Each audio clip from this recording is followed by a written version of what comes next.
সাহিত্য ও শিক্ষায় অসাধারণ কাজের স্বীকৃতি হিসেবে ত্রিপুরার অরুণোদয় সাহা পদ্মশ্রী পাচ্ছেন। অরুণোদয় সাহা ত্রিপুরার একজন বাঙালি শিক্ষাবিদ, প্রাক্তন অধ্যাপক, রাজনীতিবিদ এবং লেখক।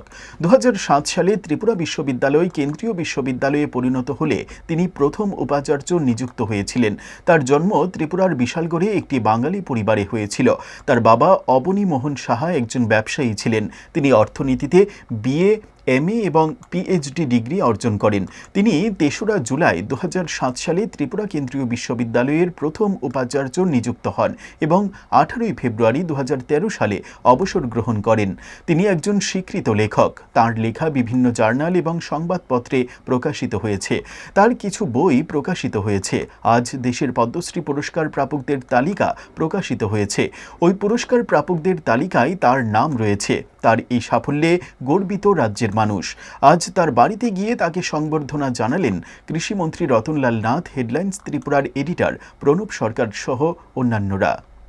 গতকালই রাত্রে খবরটা পেয়ে অত্যন্ত ব্যক্তিগতভাবে আমি খুশি এবং রাজ্যবাসী হিসেবে খুশি, এবং সাথে সাথে ওনাকে অভিনন্দন জানিয়েছি, শুভেচ্ছা জানিয়েছি। আজকে সশরীরে এসে ওনাকে শুভেচ্ছা জানাচ্ছি এবং ওনাকে অভিনন্দন জানাচ্ছি। উনি সাহিত্যিক এবং লেখক হিসাবে উনি এই নির্বাচিত হয়েছেন পদ্মশ্রী, এবং উনি অর্থনীতিবিদও, এবং ত্রিপুরা বিশ্ববিদ্যালয়ের উনি উপাচার্য ছিলেন, এবং শিক্ষা জগতে ওনার বিরাট অবদান রয়েছে।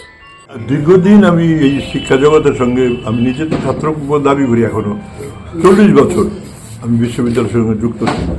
ত্রিপুরাতে, কলকাতায়, বিদেশে আমি PhD করতে গেছিলাম, সেখানেও আমি পড়িয়েছি, মানে আমি ফ্যাকাল্টি ছিলাম আর কি। এটা আমার একটা অভিজ্ঞতা হয়েছে, অদ্ভুত সব অভিজ্ঞতা। আর কালকের খবরটা পাওয়ার পরে আমি এত বেশি আনন্দিত, ওরা জানতে চাইছিল যে আমার সম্মতি আছে কিনা এইটা গ্রহণ করতে। তা আমি বললাম নিশ্চয়ই, আমার আনন্দের সঙ্গে আমি এটা সম্মতি দিলাম। দিল্লি থেকে যারা যোগাযোগ করেছে আর কি, তারপরে তো এসেছে খবরটা ঠিকঠাক।